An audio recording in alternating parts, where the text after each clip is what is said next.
This is your last chance. After this, there is no turning back. You take the blue pill. The story ends. You wake up in your bed and believe whatever you want to believe. You take the red pill. You stay in Wonderland. And I show you how deep the rabbit hole goes. This is a struggle for the survival. Remember, all I'm offering is the truth. Nothing more. And this will be our last chance to say. Trying to free your mind is this feeling destructive to you. At last. No judge in U.S. history has ever told somebody what they can and can't say. The whole purpose of the First Amendment is to keep the government the hell out of the business of speech. I can only show you the door. You're the one that's to walk through it.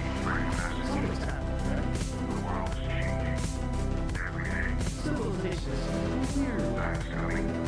That's crazy.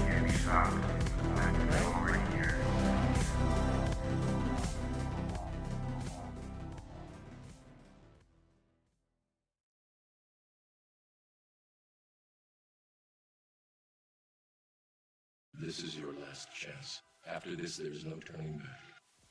You take the blue pill. The story ends. You wake up in your bed and believe whatever you want to believe.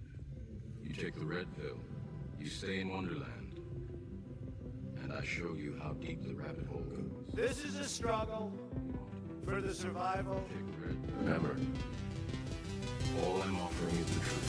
Nothing more. And this will be our last chance to say. Trying to free your mind is this feeling destructive to you. At last. No judge in U.S. history has ever told somebody what they can and can't say. The whole purpose of the First Amendment is to keep the government the hell out of the business of speech. I can only show you the door. You're the one that's to walk through it.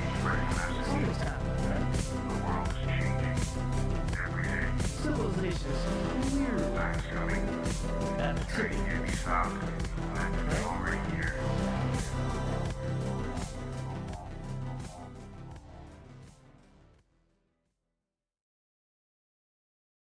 This is your last chance. After this, there's no turning back.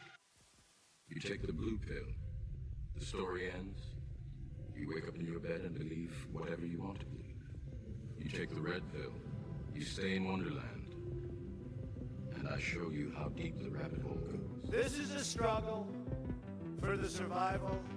Remember, all I'm offering is the truth. Nothing more. And this will be our last chance to say. Trying to free your mind is this feeling destructive to you. At last. No judge in U.S. history has ever told somebody what they can and can't say. The whole purpose of the First Amendment is to keep the government the hell out of the business of speech. I can only show you the door.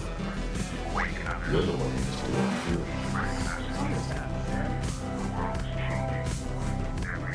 Civilization's weird. That's crazy.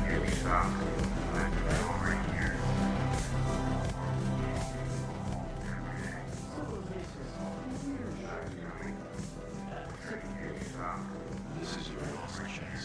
After this, there's no turning back. You take the blue pill. The story ends. You wake up in your bed and believe whatever you want to believe. You take the red pill. You stay in Wonderland. And I show you how deep the rabbit hole goes. This is a Excuse me. Ladies and gentlemen, you're tuning into the Tru Perspective. We'll be going live with our guest in about 15 minutes or so. It's 11:56. We're just putting out the intro early. I thank y'all for tuning in. I do not have the front camera on. I'm having a little bit of a camera difficulty, so I see everybody coming into the different platforms on Spotify, Apple, iHeartRadio, YouTube, Rumble.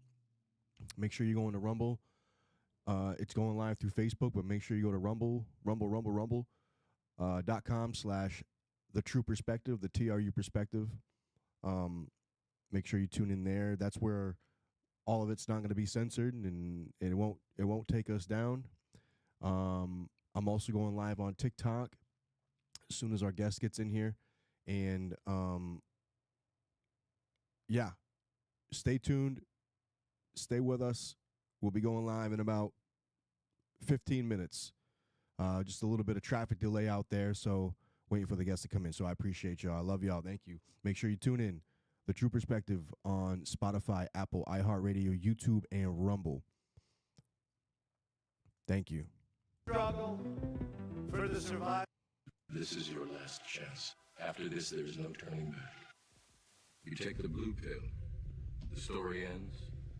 You wake up in your bed and believe whatever you want to believe. You take the red pill. You stay in Wonderland. And I show you how deep the rabbit hole goes. This is a struggle for the survival. Remember, all I'm offering is the truth. Nothing more. And this will be our last chance to say. Trying to free your mind is this feeling that has brought you to me. At last. No judge in U.S. history has ever told somebody what they can and can't say. The whole purpose of the First Amendment is to keep the government the hell out of the business of speech. Any of us has a wrong to break. A lot of us here have called I can only show you the door. waking up. You're the one that has to walk through it. The world is changing every day. Civilizations weird. Time's coming. Everything can be stopped. It's already here.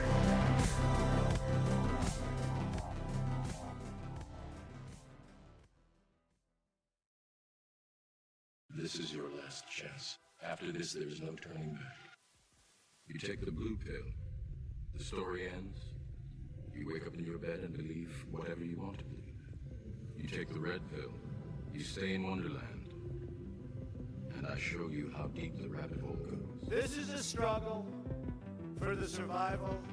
Remember, all I'm offering is the truth. Nothing more. And this will be our last chance to say. Trying to free your mind is this feeling that has brought you to me. At last. No judge in U.S. history has ever told somebody what they can and can't say. The whole purpose of the First Amendment is to keep the government the hell out of the business of speech. Any of us has a wrong to break. A lot of us here have called I can only show you the door. waking up. You're the one that has to walk through it. The world is changing every day. Civilizations weird. Time's coming. Everything can be stopped. It's already here.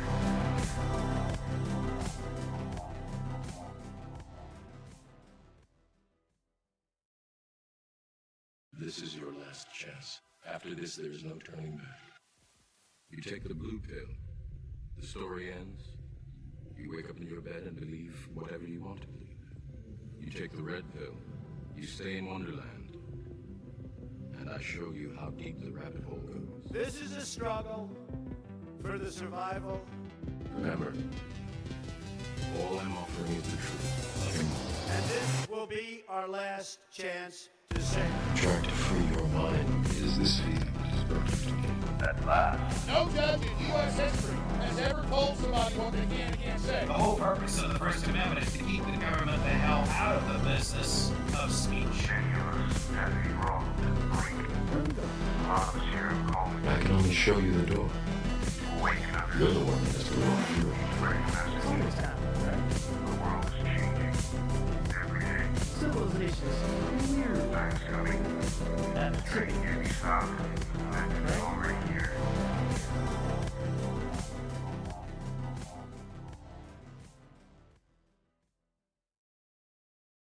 This is your last chance. After this, there is no turning back. You take the blue pill. The story ends. You wake up in your bed and believe whatever you want to believe. You take the red pill. You stay in Wonderland.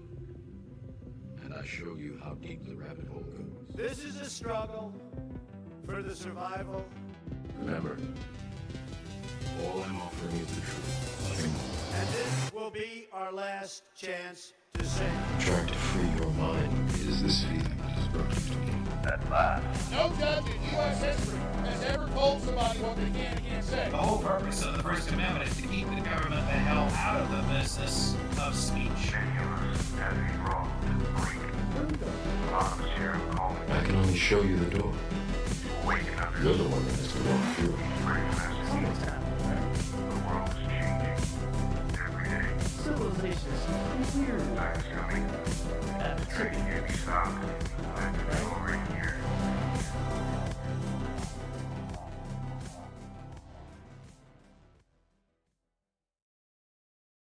This is your last chance. After this, there is no turning back. You take the blue pill.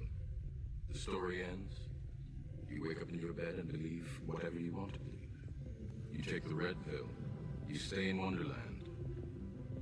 And I show you how deep the rabbit hole goes. This is a struggle for the survival. Remember, all I'm offering is the truth. Nothing more. And this will be our last chance to say. Trying to free your mind is this feeling described to me.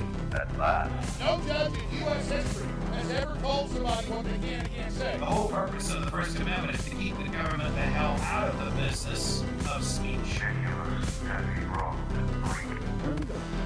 Sheriff, call me. I can only show you the door. Waking up. You're the one that has to walk through it.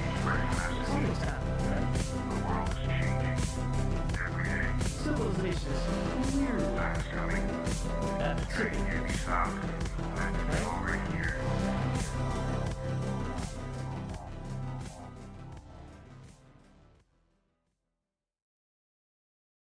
This is your last chance. After this, there is no turning back. You take the blue pill. The story ends. You wake up in your bed and believe whatever you want to believe. You take the red pill. You stay in Wonderland. And I show you how deep the rabbit hole goes. This is a struggle for the survival. Remember, all I'm offering is the truth. Nothing more. And this will be our last chance to say. Trying to free your mind is this feeling described to me. At last. No judge in U.S. history has ever told somebody what they can and can't say. The whole purpose of the First Amendment is to keep the government the hell out of the business of speech. Genuine, heavy, wrong, break. Sheriff, call me. I can only show you the door. Waking up. You're the one that has to walk through it. Almost happened. The world is changing. Every day. Civilization is weird. Time's coming. The trading can't be stopped. Let's go right here.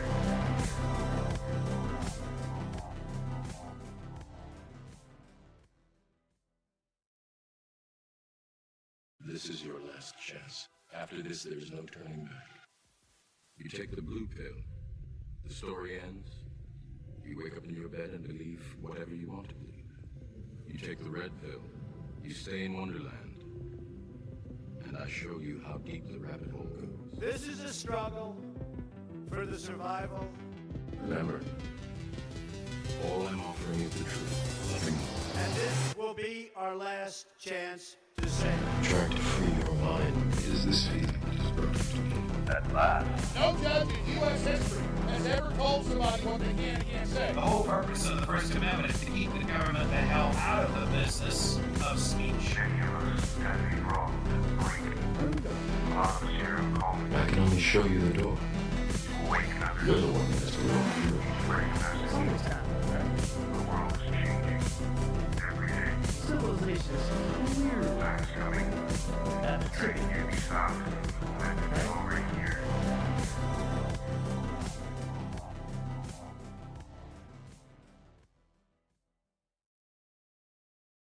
This is your last chance. After this, there is no turning back. You take the blue pill. The story ends. You wake up in your bed and believe whatever you want to believe. You take the red pill. You stay in Wonderland. And I show you how deep the rabbit hole goes. This is a struggle for the survival. Remember, all I'm offering is the truth. Nothing more. And this will be our last chance to say. Trying to free your mind is this feeling described to me. At last. No judge in U.S. history has ever told somebody what they can and can't say. The whole purpose of the First Amendment is to keep the government the hell out of the business of speech. Genuine, heavy, wrong, break. Sheriff, call me. I can only show you the door. Waking up. You're the one that has to walk through it. Almost happened. The world is changing. Every day. Civilization is weird. Time's coming. The trading can't be stopped. Let's go right here.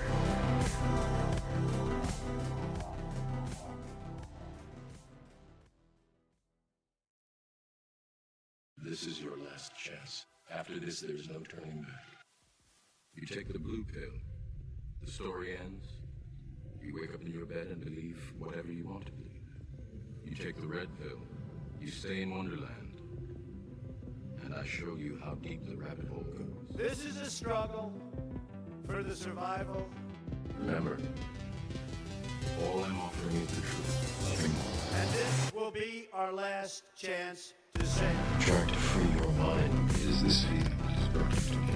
At last. No judge in U.S. history has ever told somebody what they can and can't say. The whole purpose of the First Amendment is to keep the government the hell out of the business of speech. Many of us have been wrong to break. A lot of us here have called I can only show you the door. awaken under You're the one that has to walk through it. recognize Some is time, right? the world is changing every day. Civilization's weird. Time is coming. At the Trading trigger. can't be stopped. It's already here.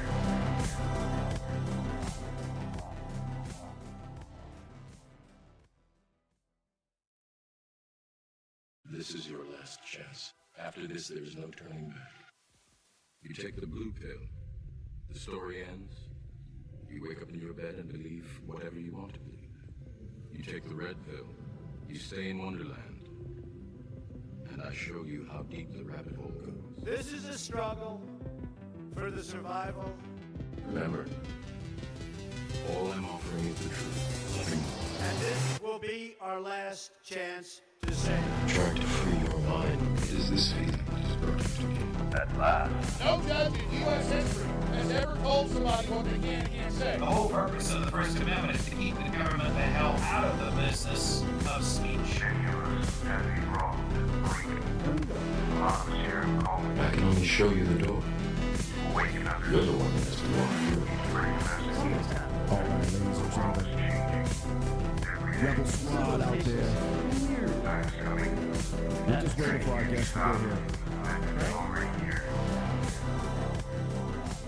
And because there's traffic out there, it's holidays, it's holiday season, so there's a lot of traffic out there. I feel like I'm gonna have to keep probably transitioning freaking cameras because the front one, for whatever reason, is not cooperating today, unfortunately.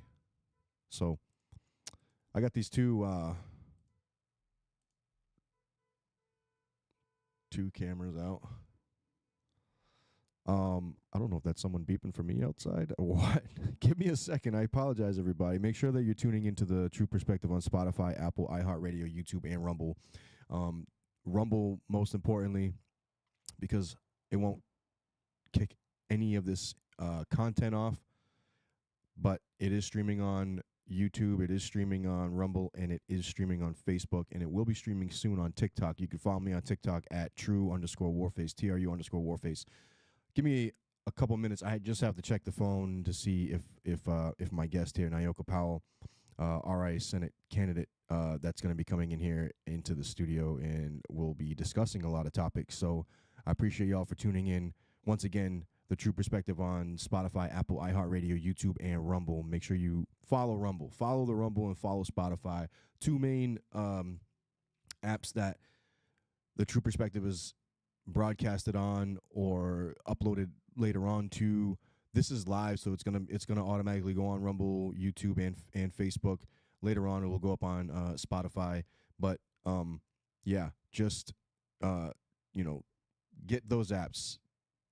YouTube is probably going to kick this off. I wouldn't doubt it. Facebook, it's hit or miss. But yeah, that's why I say Rumble and Spotify. Rumble's going to be the main app for the Tru Perspective, regardless. But yeah, another 5 minutes, I think. Hopefully, I'm going to put the intro back on. I once again, I appreciate y'all for tuning in. Also, in the meantime, if you want to, just throw questions out there. Niyoka Powell is the Rhode Island Senate candidate, state Senate candidate.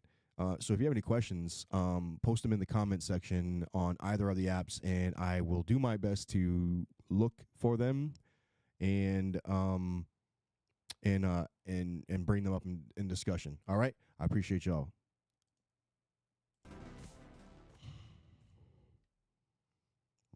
This is your last chance. After this, there is no turning back. You take the blue pill. The story ends. You wake up in your bed and believe whatever you want to believe. You take the red pill. You stay in Wonderland. And I show you how deep the rabbit hole goes. This is a struggle for the survival.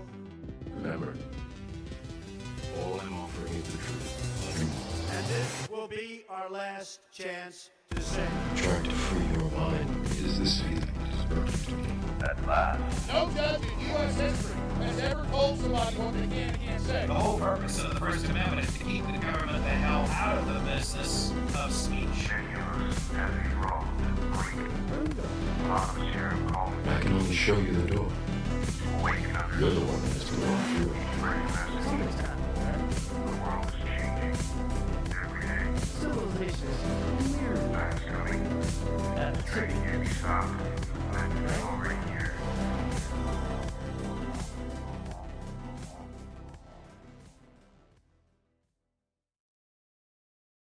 This is your last chance. After this, there is no turning back. You take the blue pill. The story ends. You wake up in your bed and believe whatever you want to believe. You take the red pill. You stay in Wonderland. And I show you how deep the rabbit hole goes. This is a struggle for the survival. Remember, all I'm offering is the truth. And this will be our last chance to say. Trying to free your mind is this feeling dispersed. At last. No judge in U.S. history has ever told somebody what they can and can't say. The whole purpose of the First Amendment is to keep the government the hell out of the business of speech. Genuine as he wrong to break. A lot of sheriff calling. I can only show you the door. Waking up. You're the one that has to walk through it. Recognize the world is changing. Every day. Civilization is weird. Time's coming. At the Trading can't be stopped. It's already here.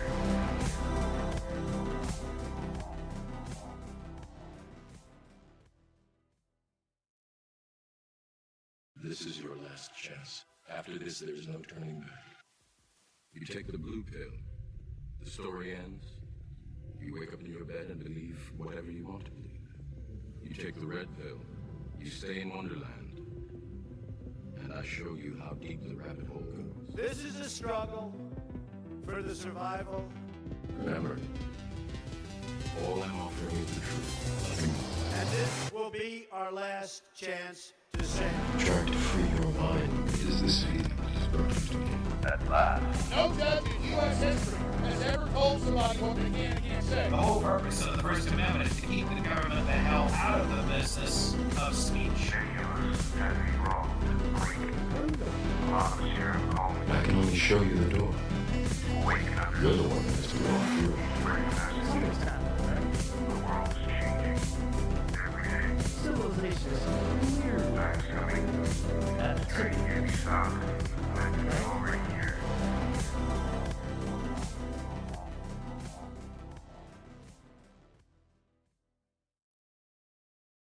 This is your last chance. After this, there is no turning back. You take the blue pill. The story ends. You wake up in your bed and believe whatever you want to believe. You take the red pill. You stay in Wonderland.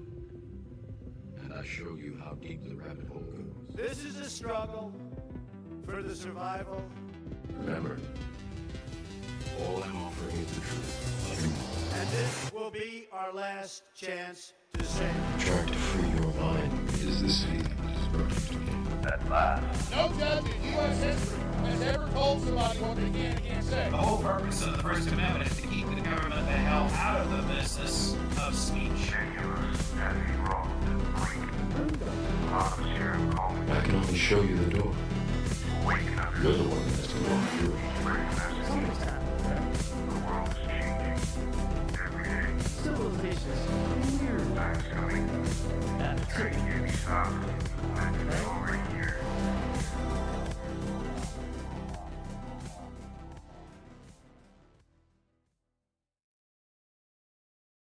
This is your last chance. After this, there is no turning back. You take the blue pill. The story ends. You wake up in your bed and believe whatever you want to believe. You take the red pill, you stay in Wonderland.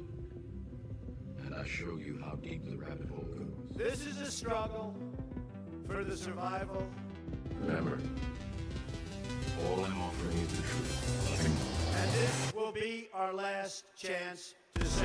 Trying to free your mind is this feeling that is broken to me. At last. No judge in U.S. history has ever told somebody what they can and can't say. The whole purpose of the First Amendment is to keep the government the hell out of the business of speech. Many of us had to be wrong to break. A lot of us here have called it I can only show you the door. waking up. You're the one that has to go on through it. Bring a message. The world is changing every day. Civilization's weird. Time's coming. At the It trigger. can't be stopped. And it's already here. All right, ladies and gentlemen, we are still waiting. I'm still waiting for the This guest is to your get here. last chance. I know there's a lot After of this, traffic there's out no there. turning back. You take the blue So pill.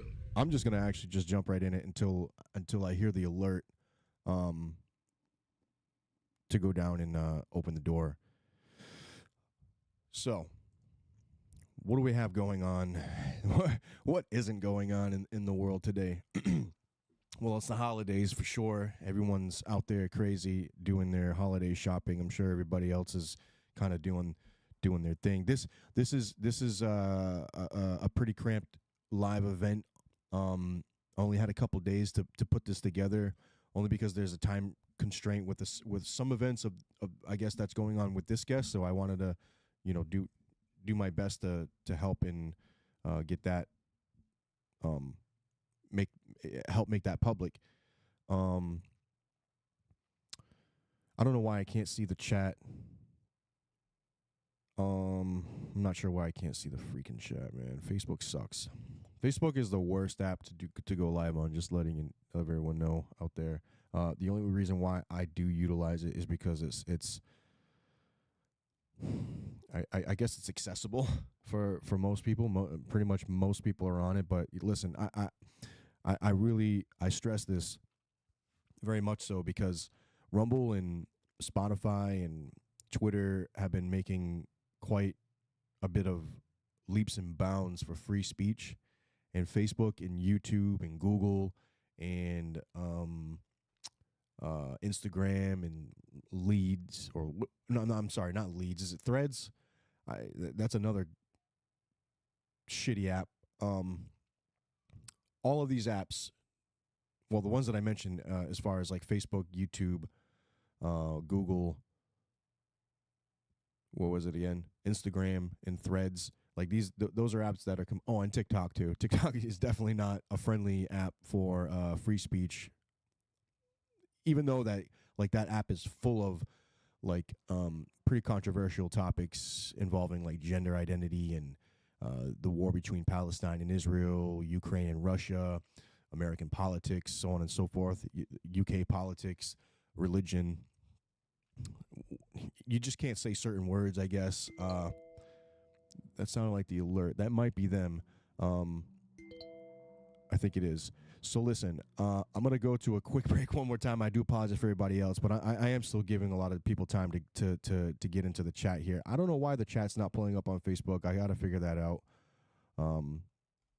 So that's weird. Anyway, I'm pretty sure I am live. It does say I'm live on Facebook, so I'm going to assume that I'm live. And I do see it. So, yeah, I'm going to go down and I'm going to check the phone, see if they are outside, get them in here, and get this podcast going. So I appreciate you all for tuning in. Make sure you tune into Spotify, the Tru Perspective, today live on Rumble, YouTube, and Facebook. Also going on TikTok at TRU_Warface. But make sure you go Rumble. Go to Rumble. Like everyone that's on here should get the app. Go to Rumble. That's where the official live events are going to be broadcasted on for the Tru Perspective. I go on Facebook, yes, and it just because I'm able to make the events and all that stuff. But listen, go to Rumble, because pretty soon I'm not even going to go live on Facebook. It's just going to be on Rumble. I'm gonna try and force the audience to go over to, not force, but wean you over there, because look, Facebook is anti-free speech. So why wouldn't you want to go to an app that's pro free speech? So yeah, go to Rumble. Rumble.com/Tru Perspective, the TRU Perspective. And I'm going to put this intro back on, and I will be back over. Yeah, that's what it looks like. All right. The story ends. You wake up in your bed and believe whatever you want to believe. You take the red pill. You stay in Wonderland. And I show you how deep the rabbit hole goes. This is a struggle for the survival. Remember, all I'm offering is the truth. And this will be our last chance to say. Trying to free your mind is this feeling perfect to me. At last. No judge in U.S. history has ever told somebody what they can and can't say. The whole purpose of the First Amendment is to keep the government the hell out of the business of speech. Genuine, heavy, raw, a lot of serial calling. I can only show you the door. Waking up. You're the one that's to walk through it. Pretty messy. The world's changing. Every day. Civilization's here. Time's coming. Couldn't get me stopped. And it's already here.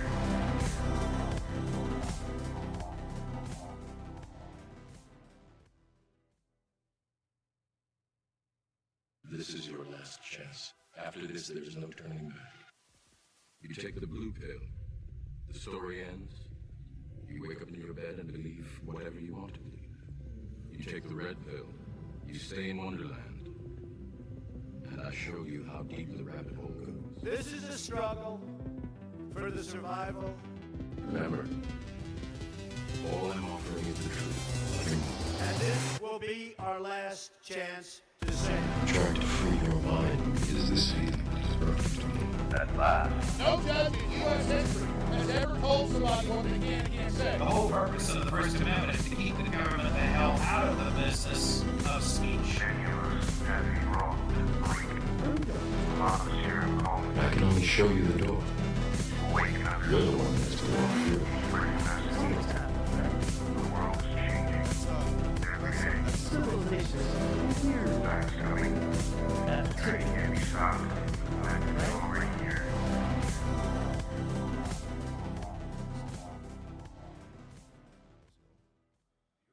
Try to. This is your last chance. After this, there's no turning back. You take the blue pill. The story ends. You wake up in your bed and believe whatever you want to believe. You take the red pill. You stay in Wonderland. And I show you how deep the rabbit hole goes. This is a struggle for the survival. Remember, all I'm offering is the truth. And this will be our last chance to say. Trying to free your mind is this feeling perfect to me. At last. No judge in U.S. history has ever told somebody what they can and can't say. The whole purpose of the First Amendment is to keep the government the hell out of the business of speech. Genuine, heavy, raw, a lot of serial calling. I can only show you the door. Waking up. You're the one that's to walk through it. Pretty messy. The world's changing. Every day. Civilization's here. Time's coming. Couldn't get me stopped. And it's already here.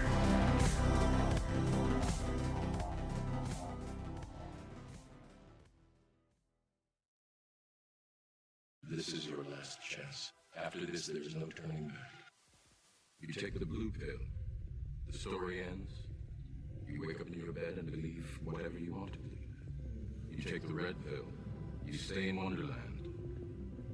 And I show you how deep the rabbit hole goes. This is a struggle for the survival. Remember, all I'm offering is the truth. And this will be our last chance to say. Trying to free your mind is this feeling perfect to me. At last. No judge in U.S. history has ever told somebody what they can and can't say. The whole purpose of the First Amendment is to keep the government the hell out of the business of speech. Genuine, heavy, raw, a lot of serial calling. I can only show you the door. Waking up. You're the one that's to walk through it. Pretty messy. The world's changing. Every day. Civilization's here. Time's coming.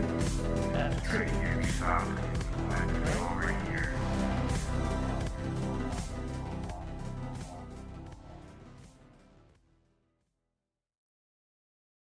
This is your last chance. After this, there's no turning back. You take the blue pill. The story ends. You wake up in your bed and believe whatever you want to believe. You take the red pill. You stay in Wonderland. And I show you how Mic deep check. the rabbit hole goes. This is a struggle Yeah, you can for the survival. Remember, all I'm offering is the truth. And this will All right, be ladies and our gentlemen, one more last time, we are chance back. to say. Try to free your mind. Is this feeling perfect? At last. No judge in U.S. history has ever told somebody what they can and can't say. The whole purpose of the First Amendment is to keep the government the hell out of the business.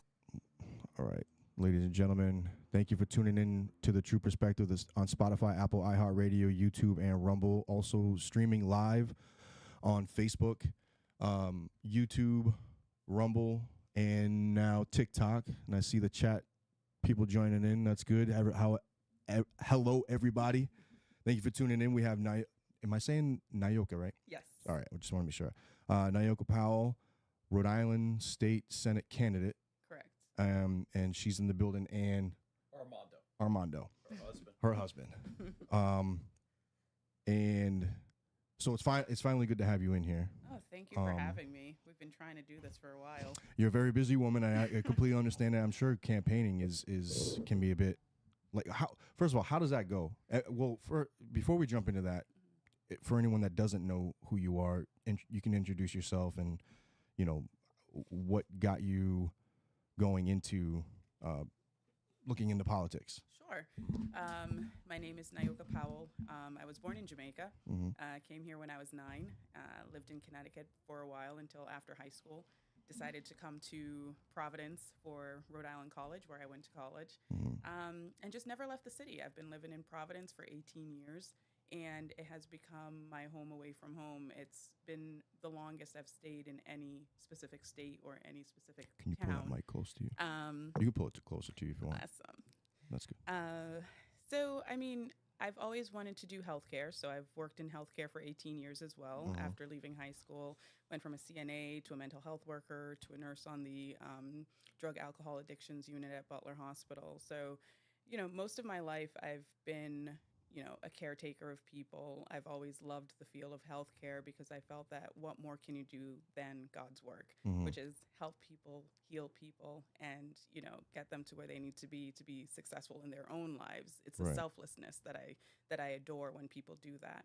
I got into politics when COVID happened, like many people who are first-time runners for campaigning. It was pretty much watching how the state dealt with it, watching how employers dealt with it, and watching how horrendous people can be towards each other that really provoked me to get involved. Okay. And because I know that we spoke briefly over the phone before coming in here, what part of COVID set you off in order to get yourself involved? It was the mandate. I'm not gonna lie, it was the mandate. Yeah. Because coming from the healthcare background, it was more of, we advocate for our patients' rights. We always tell them they have a right to not do something if they felt genuinely that it did not adhere to what they wanted to do with their treatment. And I think same goes for anyone who works in the field, whether you're in housekeeping, landscaping, or the nurse on the floor or the doctor on the floor. You should still have those basic rights when it comes to anything going into your body. Right. And being involved in healthcare, so you were hands-on with this stuff, right? With COVID. Yeah. I volunteered my time when it first broke out with Rhode Island DMAT. That's the Disaster Medical Assistance Team. And we were pretty much shipped out over to Block Island. I was over there twice a week, and this is all volunteer. It's not like I'm getting paid for any of this. I was over there twice a week, Tuesdays and Thursdays. I would take the ferry out, and at the end of the day, come back. And then I started doing every other weekend at the health center that's out there, because they're not a trauma facility by any means. We'd have to airlift people off the island if there's a major issue. So there's, I volunteered my time because I felt that, if this is actually something that is going to impede our way of life, I want to at least do what I do best, which is help. Right. And so I took it upon myself, and, you know, Armando can attest to that. I was over there, and we have a little one, so we had to make severe adjustments in our lives just for me to volunteer my time. Yeah, yeah, I can imagine. I could definitely imagine. And there was a lot.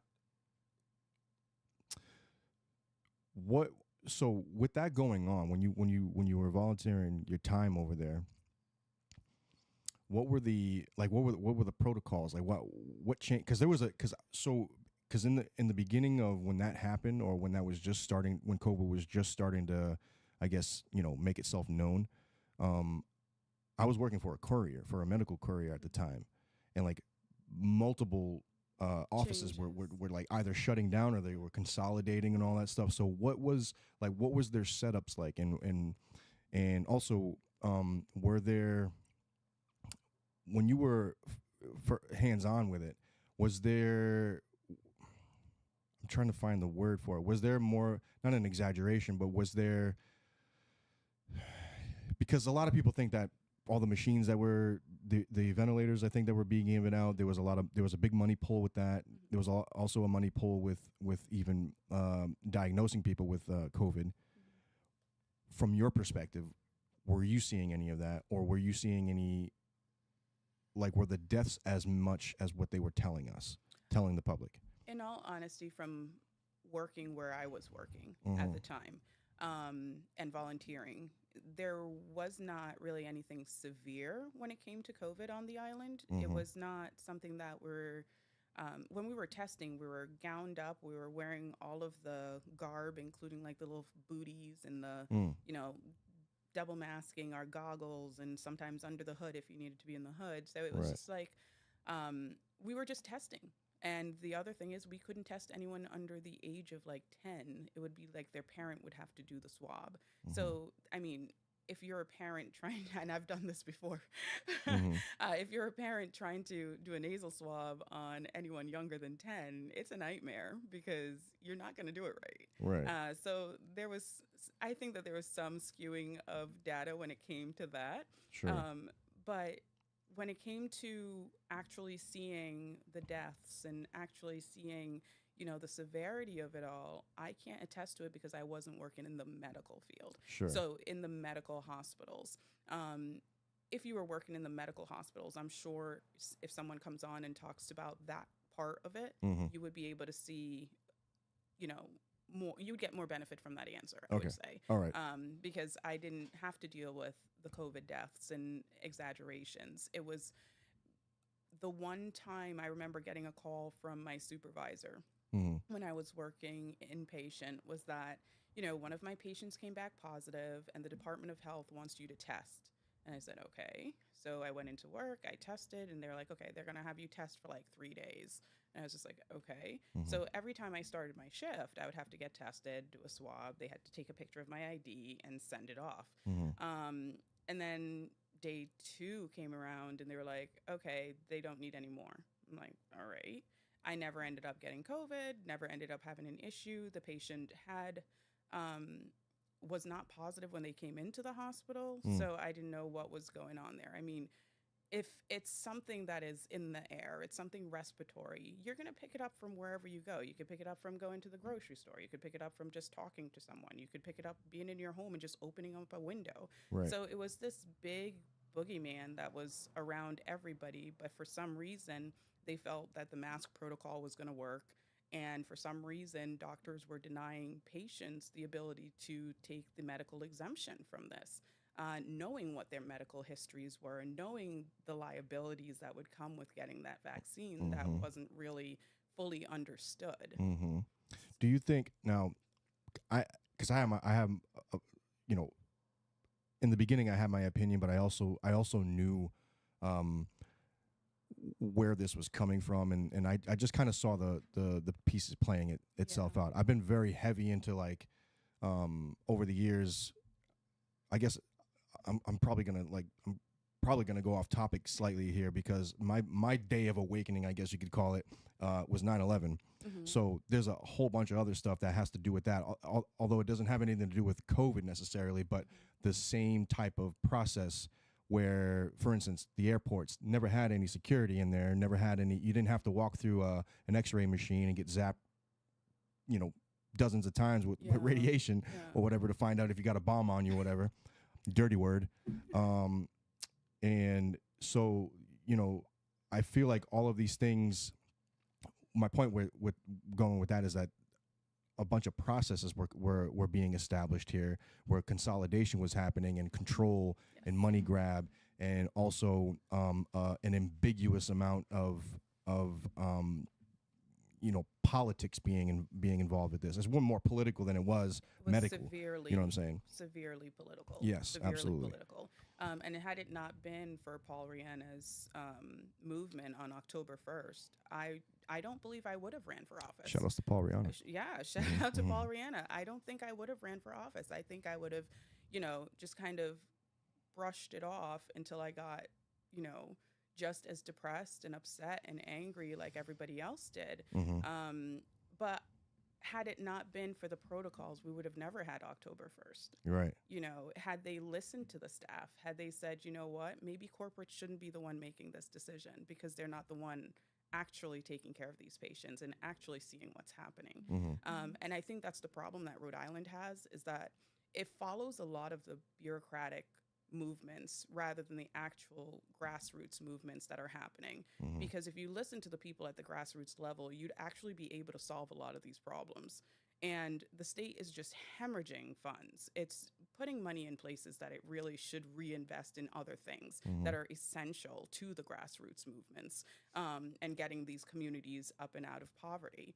But it seems like since COVID happened, people are deeper in poverty than they ever were before. Both of us work pretty decent jobs, and we're still sitting here going, how the heck is anybody paying for anything? Right. And milk is like $10 a gallon. It's like literally $10 a gallon. Yeah, so it's and that's the worst brand. Yeah, you know what I mean? exactly. Exactly. I mean, we have some dietary restrictions in some of the foods that we have to purchase.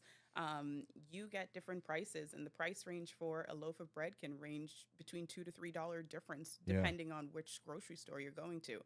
And that's buying bread. Right. Like the bread we have to purchase ends up being like $4 to $5 Yeah. for one loaf. And it's like, for a family of 3, one loaf of bread, really? And it's not as long as Wonder Bread. Yeah, right. Wonder Bread's like $4 or $5 now. Exactly. So, I mean, there's a lot of stuff that happened after October 1st that could have been prevented, I felt. October 1st, 2020? 21, right? Yeah. I did, and that's actually how I found out about Paul Rihanna also. Yeah. I found out about him. I hadn't met him yet, and I had him in here a couple times too. I've watched a couple of them. Yeah. Oh, did you? Good. I appreciate that. He's fun to have on and talk to, but I also, I went to one of the protests that it had something to do with God's Children Are Not for Sale. That one about child trafficking. Yes. So supported him on that, and because he's coming here. That one. Yeah. Nice. Good. But yeah, prior to that, I've spoken to him over the course of a few. I think around that time, that's when I found out about him and reached out to him, and just kind of, kept my eye on him. I didn't know who he was yet. You know what I'm saying? So I try to observe people first before I actually I want to talk to this person because they're involved in politics. Yeah. Because that's kind of like my arena in a sense, offset of that. Like I'm not running for office or anything like that, but I do I want to kind of pick the brains of people that especially from grassroots level. I want to know where their heads are at, where their minds are. I mean, I may not agree with everything that you say or do. However, if it comes from the intent of trying to find, if you're for the, people's rights and all that stuff, especially, mandates. When we were talking over the phone, I was mentioning that I had people in the hip hop community that would say, "Oh, these mandates aren't. They're not forcing people." Well, what's a mandate? Mandate is telling you that you either do this or it goes against our policy and you can no longer work here. And that's actually that. And if anyone wants to say like, "Oh, this is," I always love the term of like, violence is silence is violence. That turned itself on its own head right there, because now people don't have they have a choice on whether or not they want to put something in their body. Yeah. You know what I'm saying? I mean, everybody had a chance. It's just the masses chose to adhere. By the way, to you want it. water or anything? Oh no, I'm good. You want water? Thank No, you. I'm good, Yeah, thanks. you're good. I don't have a coffee pot in here yet, so I'd offer coffee. No, it's all that's good. Totally fine. It's all totally good. fine. Well, when it came to the mandates, I mean, obviously people assess their livelihood. Yeah. And when your livelihood is being threatened, your best bet that most people took was, okay, we're going to adhere to this. Unfortunately, my brain just kind of went off on a tangent and said, okay, if I take this now and not assess my livelihood, that's going to create more issues than it will benefit our family. That being said, we have a little one that would have potentially had to go in for surgery. We're the same blood type. And at one point, the Red Cross was saying they do not accept vaccinated blood. And now if you look on their website, they've Interesting. changed it to may or may not be able to. So you remember when all the definitions started changing, what it meant to Yeah. be vaccinated, what it, all Gain of that. function, Oh yeah, all that oh yeah. stuff, yeah. All the definitions. I wish I Shout had. outs to Fauci. Right. I wish I could change definitions for things too. Right. But when that started happening, that was when I made my decision. I said, if it meant that I could save my child's life, then I'm not taking it. Right. And that was the deciding factor. I went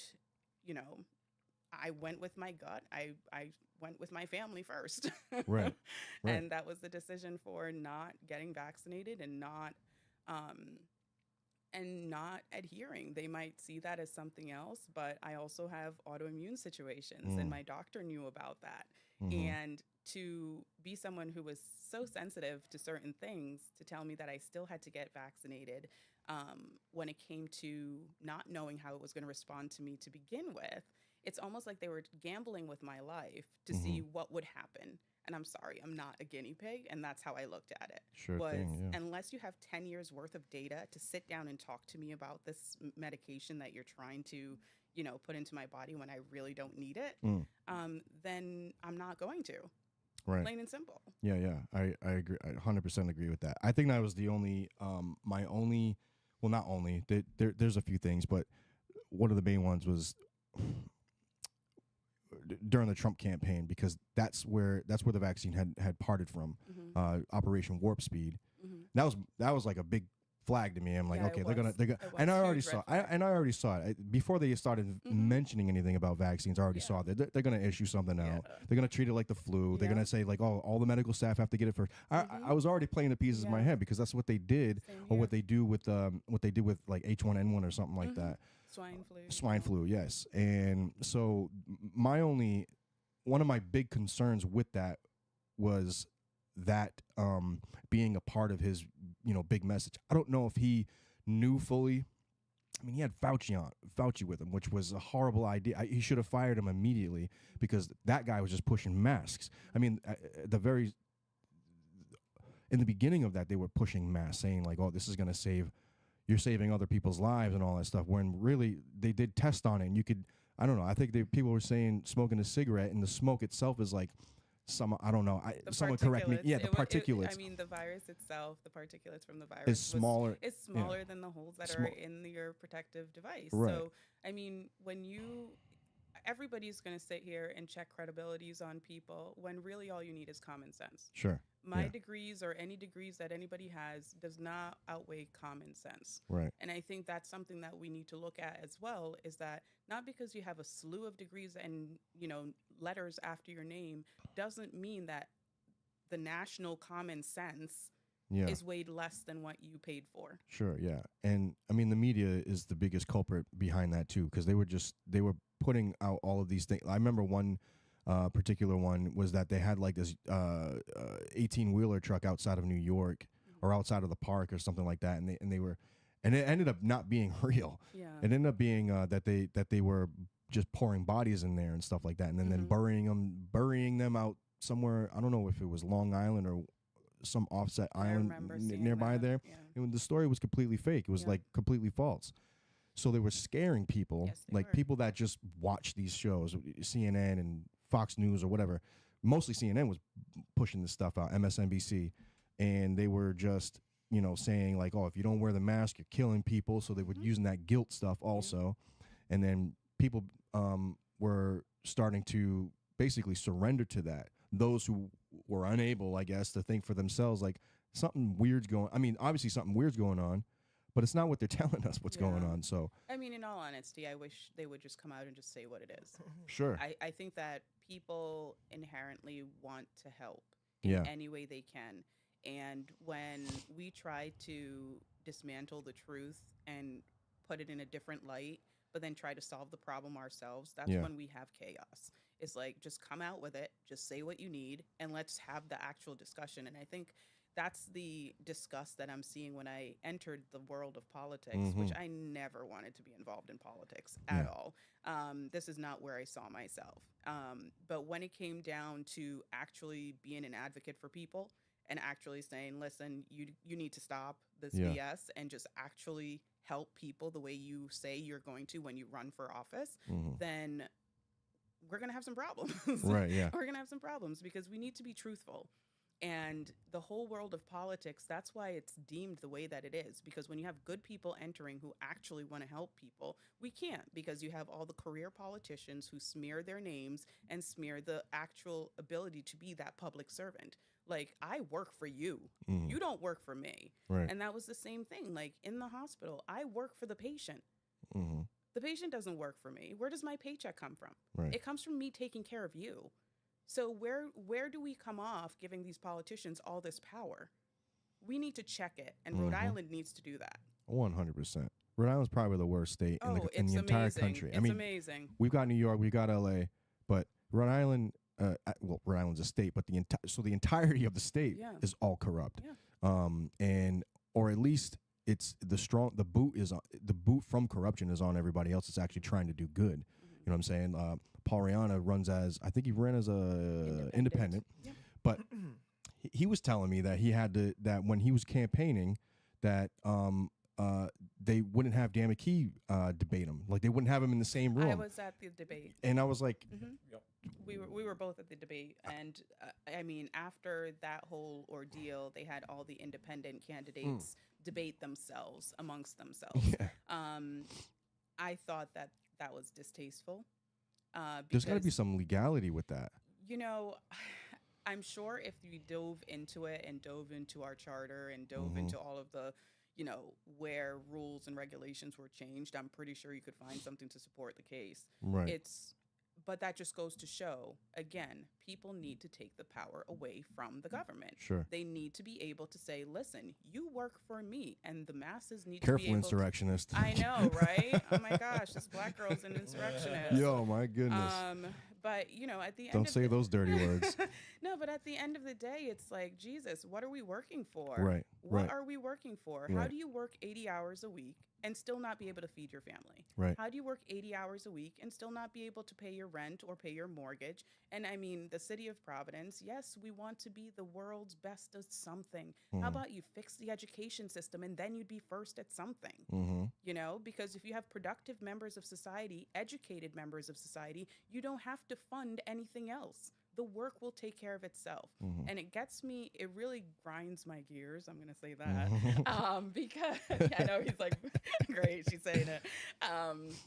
That when you have people who want to, stop people from leaving the state, because that's where the money is. It's people leaving the state that's, driving down our economy. Well, maybe you should give them a reason to stay. Yeah. Well, okay. Yeah, that's a good point. And this is I don't even think this has anything to do with COVID. When Raimondo was in office, she had the opportunity of bringing Amazon here. Yes, she did. And I can't remember exactly why or what happened that destroyed that deal. But if they had ended up coming here, and I'm not saying Amazon's probably the greatest. I don't think Amazon's the greatest company to work for. However, it would have brought like 2 million jobs, I think, or somewhere around there. Yeah. 1 million jobs. I'm not 100% sure on that. Well, but she ruined that. Well, I think that a lot of the ways that Rhode Island goes about business is that they look at the dollar signs. They don't look at the equity that it will bring to the communities. I don't think they look at the structure of how the community will build along with that company that they're bringing in. Yeah. Because a lot of the times when companies come into Rhode Island, it's because they're getting a really nice deduction. It was the tolls. That's what it was. The tolls. Yeah, the truck tolls. I remember now. Sorry. So yeah, so circling back with that. So you ended up you ended up going into politics. Didn't think you were going to get into politics. Had no desire getting into politics.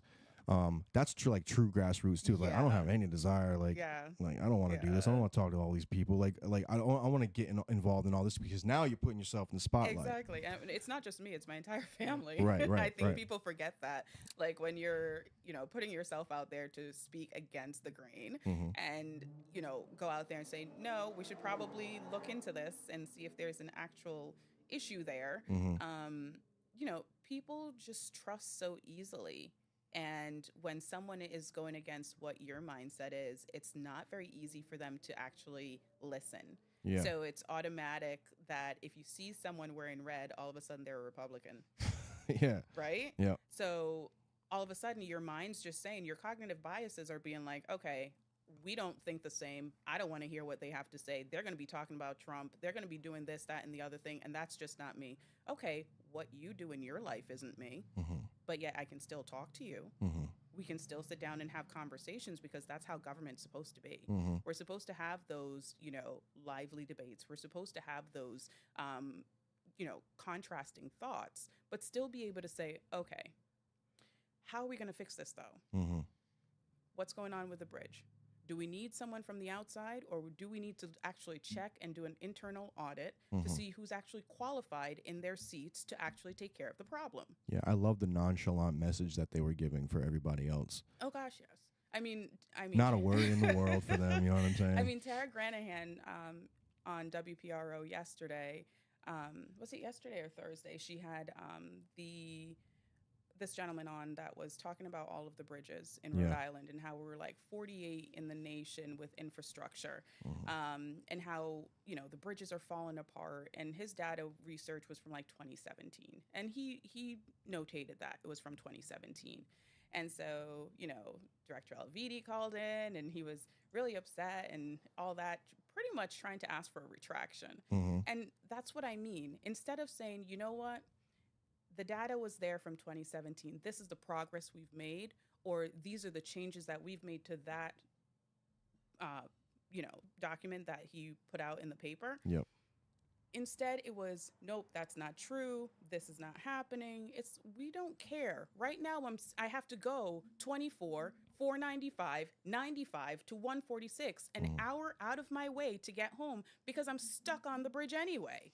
Whether you opened up 2 lanes, 5 lanes, I don't care. It's a problem. So why not get these people who are outspoken and saying this is an issue and say, okay, how can we fix this? Call the guy into your office. Be like, how can we fix this? What are your plans? But no, we're constantly blaming people. We're constantly saying we're right. We're constantly avoiding audits of taxpayer dollars. Yeah, I mean, how long some of these bridges or roads are being worked on for sometimes years. Yeah. And I'm not an engineer. I don't do any of the road work or anything like that. But I have friends or I know people that have. It doesn't take you years to complete. Meanwhile, what's that walkway over there in downtown Providence? It's a nice walkway. I'm not gonna lie, but they spent $22 million on it. Yeah. I mean, $22 million could have went to probably that bridge, and I know that they knew that there was something wrong with that bridge. It's not like anything new to them. Rhode Island definitely does not or has not had its priorities figured out or straightened. I don't know, probably for as long as I've lived here personally. Same here. And I've grown up in Rhode Island majority of my life. So, I mean, there were, and this was like before I ever even knew about Rhode Island politics or anything like that. Like I never dived into it until maybe later on in my early 20s or whatever, just paying attention to world issues and social issues and local issues. So with all of that in mind, you're here, you're putting yourself out there. what is your like? What are one of your main concerns, either, like right now within Rhode Island that you are, facing or that you want to address? What are those? What are the main things that you're trying to prioritize as far as? Well, first of all, what your position with the Rhode Island Senate? What does that entail? Like, what is your? I don't want to say what is your control area of it. Well, I would be Senate District 1 had I won Gotcha. in the special election. Yep. Senate District 1 is Providence North End, like Elmhurst, Mhm. Charles Street area. No, my area. So it would have been Wanskuck, and it would have been wonderful to be able to help that area, Mhm. especially with just businesses are just not booming. We lost It's true. our neighborhood business association at the beginning of COVID. So 2020, they shut that down. Oh, whoa. So there's no Didn't even business know that. administration over there. Yeah. Wow. Yeah. So there's really no guidance there. I think in the long run, it just seemed like that part of town was just pushed to the wayside to Right. see if it can fend for itself. But when you have people that want to run to kind of help it out, then you see all the hands fill in and all the money pumps in to help it. So regardless of what the position would have been for me, it would have been anything that came from the House of Representatives that I would have to think about the impact that it would have on District 1. Right. Whether it's about, changes to rental properties, the rezoning, because that is part of the 2025 changes that they're doing for the city of Providence, is that they're doing the rezoning. They're doing the landlord. I'm at a loss for words right now. It's been a long morning. It's all right. So the landlord database, Okay. where by September of next year, all the landlords have to have their properties in this database, including how many units, how many people live in it, the whole Interesting. nine. It's amazing because I have family who live overseas, and I was able to compare our way of politicking yeah. with theirs, and we're definitely following a Birmingham, England kind of mentality right now. So I have something to refer to when I see these bills that are being passed. But as part of the Senate, we would have to check with our constituents and be like, is this going to benefit us or not? Right. But then again, it's also who you're entitled to. So who is the person that's paying your bills that you're going to give the upper hand in this case? I didn't get any union support. I will tell you that from the 2 times that I ran, 0 union representation for me. Even though I was part of the union for 12 and a half years with Care New England. It just didn't, the way I think doesn't match what they want. They want to win. It has nothing to do with who you are as a person. It does not have anything to do with the worker bees. They want to win. So I have 0 obligation to any of the unions. I have 0 obligation to anybody that is of some stature in the state, because I don't want their, I don't want their monetary support. I want their guidance. Yeah. I think that's how we build a better Rhode Island. And even in the Senate, to have someone who can say, this probably won't work for this reason, or that probably won't work for that reason. It really boils down to education, and that's why my focus when I was running is about education. It's our K through 12. It's being able to give these kids a better start than what is available in Rhode Island right now. And that starts with education choice, and that starts with having the money follow the children.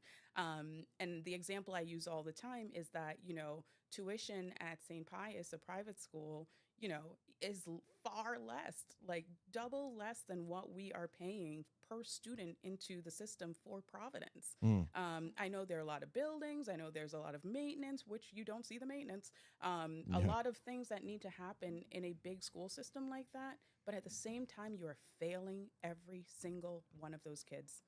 Give the parents the choice, and this is the opportunity to do it because of everything that was turned upside down during COVID.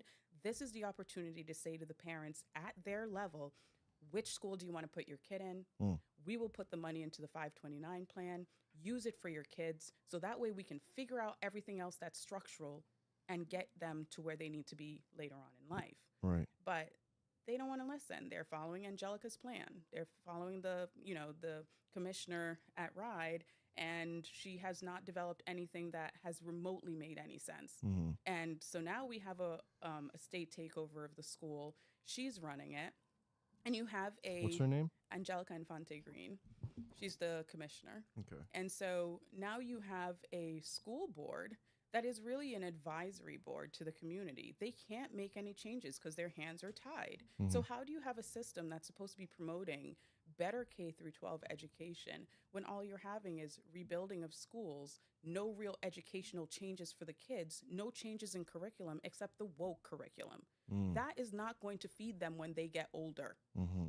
You need to make sure they know how to read. You need to make sure they know how to do math. Those are the basics. And half the kids aren't even able to do that. More than half the kids aren't able to do that. But yet we're going to celebrate these tiny goals and these tiny things. Yes, the teachers are working their asses off. There's no doubt. But it's not exceptional. Can you break down, like, what do you mean woke curriculum? Well, they talk about the sexualization of children at different age groups, how to introduce these things. Unfortunately, I believe that that's the parents' choice and that's the parents' decision when their children are exposed to things like that. What grades are they introducing this at? Do you know? I'm not 100%, but I do know it's in elementary school. I do know. I heard the same thing. Yeah, but I just wanted to know if you knew. Like, yes, it's elementary school. But there have been talks of 5-year-olds. Yep. I heard the same thing. So as a city, as a state, we really need to pay more attention and not just let people sitting in the state house decide our fates in the state. Are you familiar with like some of the books that have been available? I think there's a case out out of North Kingston or South Kingston. I can't recall her name right now. I think it was North. North Kingston, right? Yep. I can't recall her name right now. But she has a child in, I guess, in the North Kingston school, and I want to say it's somewhere below 6th grade. I want to say. For anyone that's out there that knows about that case, throw it in the comments if you can. For anyone's listening, but anyway, that case has. I think she's still fighting this case. I can't remember her name, but I'll get her name later. Are you talking about Nicole? I think so. I think Nicole that's Solis? yes. I think that's her name. Yes, yes. Because she had asked, and for the curriculum, and she was given the turnaround, and then she was denied it. Yep, and then she went through the Freedom of Information Act, I believe. And then the the teachers union attempts to sue her. To sue her. Yes. And I even think I think I recall her saying something about, well, the FBI also labels parents who speak out against these curriculums and stuff as domestic terrorists. Yes. All right. But yes, that's her name, Nicole. Thank you for reminding me of that. That case there was also she spoke of a book, and I want to say, Genderqueer. Yes, that book, and it literally details in very graphic nature in a cartoon sort of way. Yes. Not that makes it any better, or worse, however you want to look at it. But it dictates or it shows some sexual behaviors between a little boy and an older man. Correct. And that's not just out here. That's also in New York. It's in L.A. It's California, nationwide. Unless the government is fighting against it in those particular most of the states and so-called school blue systems. blue communities, Yes. bluer communities. And there's been a lot of fight against that too. So that's why when I asked you, like, what did you mean by woke curriculum? Because that's I was thinking that you were going that route with that. I mean, that would encompass a lot of the woke mentality in the schools and acceptance of a lot of social, like pop culture type things, like children being able to identify as animals and all sorts of things. Shout outs to Newport. Newport High. Shout outs to Newport High. So I mean, if we really want to go down, they got cats and dogs over there. I'm sorry. Yeah. I'm sorry. Not sorry, but I'm sorry. It's I don't know. I feel for those kids. That's all I have to say. Well, I'm joking with it. I actually don't find it funny because Yeah. for the most part, because I think it's a big first of all, I think it's a big failure on a parenting issue, but also it being allowed as a curriculum issue or a social issue that's allowed inside of school, when you're allowing kids to use litter boxes as a way to relieve themselves and be comfortable in their In whatever their their identification. I'm sorry, I'm not sorry, but there's some mental issue there underlying, and that needs to be addressed. I'm tired of the band-aids being thrown at these things. You know what I'm saying? So, yeah, I mean, when I was running, that's literally what I said. I was part of the BLM camp debate. I was part of many community debates as well during the campaign run, and that's what I've always fell back on because my background is in psych. I worked at Butler Hospital for 12 and a half years. I've worked on every single floor in that hospital. God bless you. And it's just one of those that's things. a hard job. I mean, I loved it. I loved every minute of it because you really got to see people at their worst and you got to see them at their best. And then they were good to go. And when I see what the system is doing currently, all I'm seeing is new diagnoses popping up everywhere.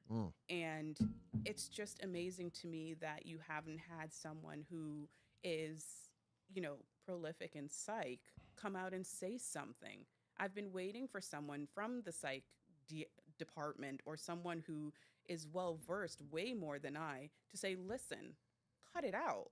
These kids are being traumatized, and none of them have said anything.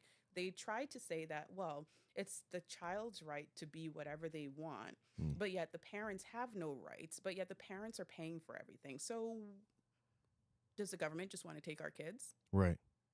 What's the big picture here? Yeah. Because you're telling me I have no rights to tell my child she cannot relieve herself in a litter box at school and run around like an animal, but yet I'm the problem? Because in the very beginning of all of this, there was a gentleman, I remember the report, he thought he was a deer. He wanted to live life as a deer, painted his entire body, went into the woods, and got shot like a deer. Oh, man. So at least he was convincing. I mean, at this point, like, what are we doing? Terrible meat. What I'm sorry. I'm sorry. I'm sorry. No, it's all good. I apologize. Did he end up dying? He did. Oh my goodness, man! But you don't hear about that. You don't hear about that. You hear about the child's right to do whatever the child wants. Right. Yeah. That also follows into this whole the gender affirming care also falls into that. Yes. There's parents that are being put on I guess DCYF list type things where like if they're in school. So some of these schools have this policy where they don't have to tell the parents on whether or not their child wants to be change their gender or whatever, and wants gender affirming care or whatever like that, and keep it private and not tell your parents. You don't have to tell your parents. You can tell us. You're safe. This is safe space for you. Safe space. And the parents are either unaware or they have to actually dig and find out what's going on, and then they're categorized as these abusers. Yeah. When because you're not affirming what the child. Because you're not affirming what the child's saying. That's that's so-called abuse in this. I don't even know where to categorize it as this mental dysphoria, and then some of the parents actually go along with this gender affirming care, and these kids who they're not even. Some of them are in like below 6th grade or like 10 years, not even 10 years old, 5 years old, 4 years old, 6 years old, 7 years old. They have I have a 2-year-old. He has no idea what he is. He just knows that he runs into stuff and plays. You know what I'm saying? Like and that's all he cares about. You know what I'm saying? However, he to a degree, like, he understands, he's aware of his surroundings and stuff like that. But to put it into for instance, a 2-year-old or a 4-year-old's head, saying, okay, this is what you are, and if that's how you feel, we can do. They have no inclination on where they are. They just want to play with cars or baby dolls or whatever. You know what I'm saying? That's all they want to do. They just want to play. Also, the human brain doesn't even develop by the time you're 25, roughly, Correct. give or take. And so you even got 18-year-olds that are looking at this, and granted, they're an adult. I guess they can make these decisions. I guess, you know what I'm saying? You know, if you don't want to debate it, I guess, you know, if people don't want to debate that, but you know, they're emotionally they're not fully developed. They're mentally not fully developed. I dare to say spiritually they're not even fully developed. You know what I'm saying? You know, I don't know how far this is going to go, but I know that it's going into a deep, dark area. Yeah, our where- foundation is broken. Yes. There's really no foundation unless the parents step up and provide a That's the foundation number one within thing. their homes. Number one thing right there. So that you can rear really amazing children who can stand up for themselves and say, you know what, you might be into that, but I know I'm not. That's really all it takes is a parent to say, you know, let's have these discussions at home. Correct. Let's really have, this is what mom and dad thinks about it. What do you think about it? Well, I think that's where it lies. So, at least since like the 1960s, 1970s, the nuclear family, and you know, you could say it. I try not to separate the statistics, but there are some weighing statistics on either side. But ultimately, you remove the father from the home, everything else starts to break down. It's not just, and this isn't a stab at women at all, or at all. This is just how we naturally are, men and women. And for children, different. we have to be different. We're in the front lines first. We take the jabs first. We take the fight first. Correct. We do everything first, and then we have our wives for guidance. I mean, it's our job to protect our family. Yeah. I mean, any man that knows what's going on with society and what's going on with our children should be out there fighting nonstop, because I don't want to see my daughter being implemented with all this stuff.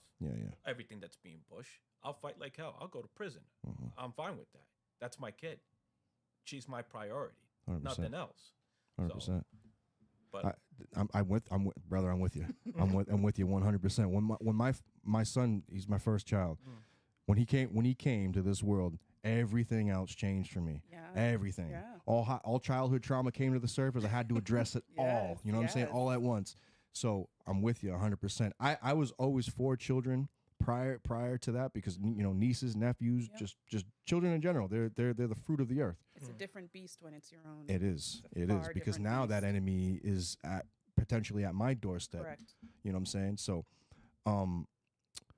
that going back to that, that's an easy answer to all of this is because of the removal of the father and the separation of parents. Meaning, parents can still be together, but they're separate from the home now. Now the school has control of your kid or whatever. You know what I'm saying? And then separation of God. I don't know what anyone believes are. I don't impose any beliefs on anybody else, but I saw a big shift when the removal of God, because I don't even think they say that in school anymore. No, they do not. You know, the Pledge of Allegiance, I don't even think that's even a thing anymore. They do in Naomi's school. What's that? They do in Naomi's school. St. Pius. In our daughter's school. Oh, okay, Yeah. good. What is it? St. Pius? St. Pius. St. Pius. St. Pius. Yeah. Shout out to St. Pius. And I know that's like an oversimplification, because there's a lot of policies in place. There's a lot of things that come down from, you know, shit rolls downhill. But what are the solutions on turning this thing around? Like, I don't think we can vote ourselves out of it federally. Not yet, anyway. I do think we have a little bit more control statewide, locally, and district-wise. I think we have a lot more control down here than we do federally. Federally, they're just going to do their own thing. We can call them, you know, Hollywood. The federal government's basically Hollywood incarnate. Yeah. I'm not saying that there isn't a candidate there, but man, it's so bought and paid off up there. I mean, we see it in our own state. Yeah. Dan McKee is a bought and paid off politician. So wasn't Gina Raimondo. We see it every day. I'm not sure if I trust Smiley, and I wasn't a fan of Alorza.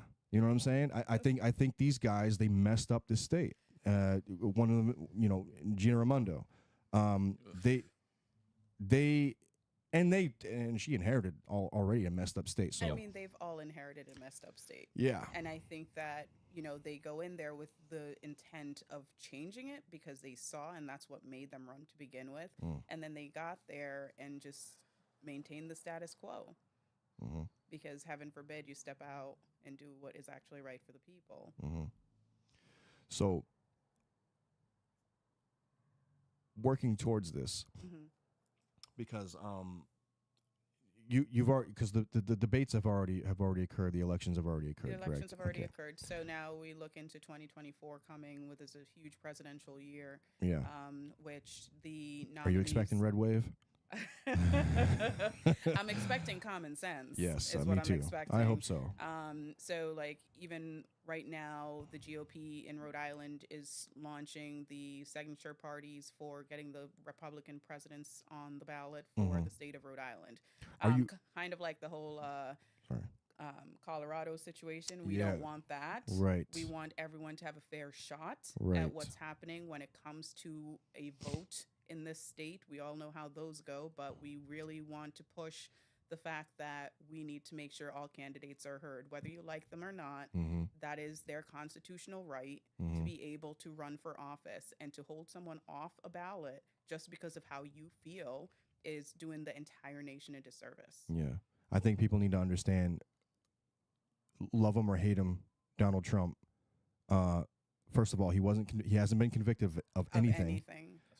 He's been accused, and you can you can say that the accusations are completely false because he had nothing to do with anybody going into the State House. And if you looked at all the footage that's been released, the Capitol Police were escorting a lot of these people inside there. With that said, you love him or hate him, he hasn't been convicted of anything. That's first thing. Taking him off by ignoring any of those by ignoring and just saying like, oh, he did do the insurrection, but he hasn't been charged with it or anything like that. The removal is a dangerous unconstitutional process. What we saw during the election is a dangerous and unconstitutional process, and what we saw during his presidency is a dangerous.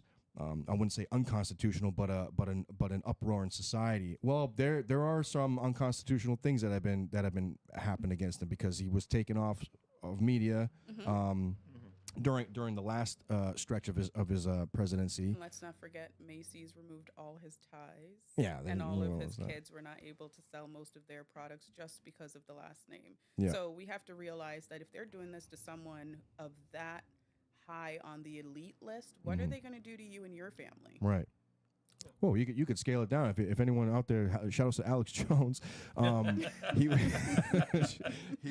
He was taken off for like 5 years on. Well, actually, he was taken off of YouTube, taken off of Twitter, all because of this one case where he spoke out about whether he made a mistake or not.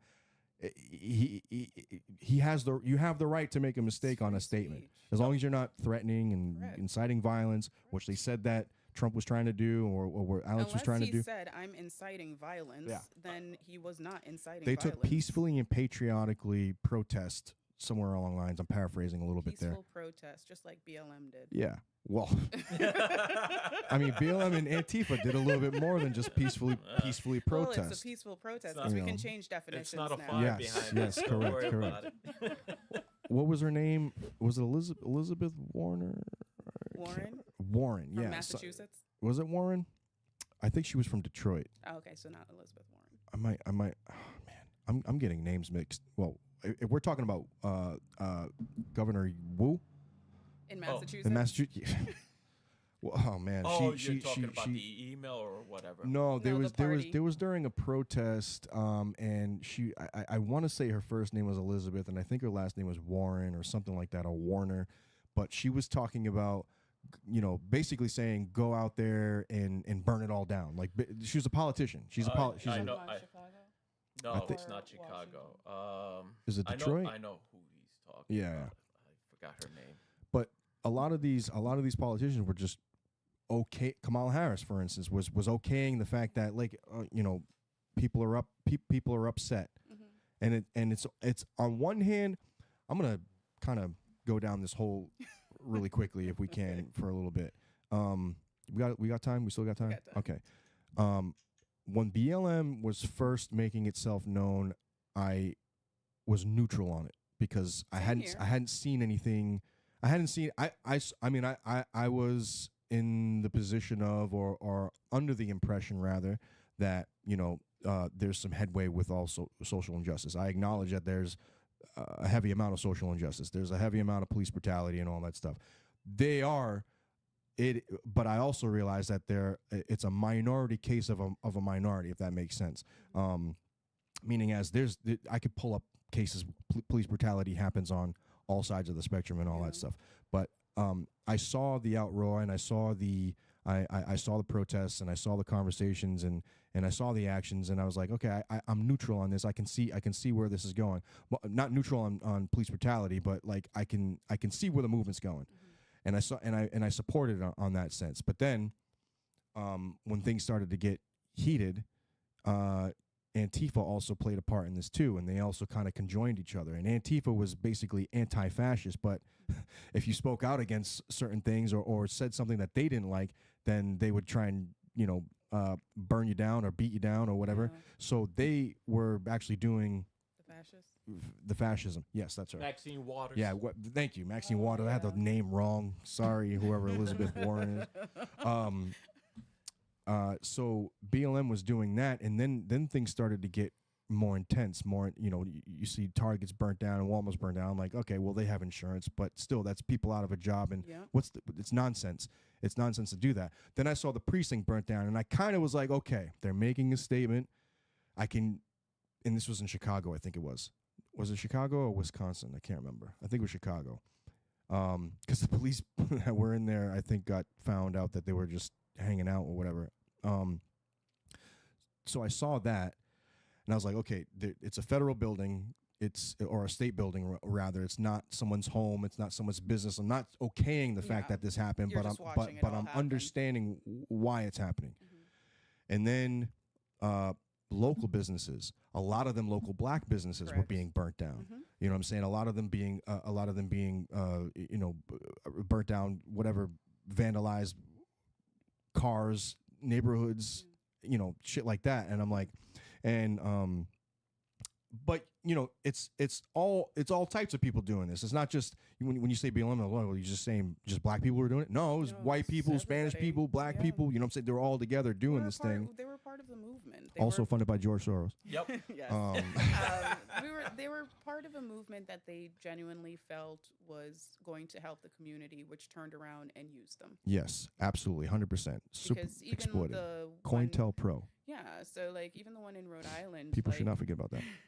Sorry. They have a mission to do good in the community. It's just being overshadowed by a lot of things that's happening on a national level.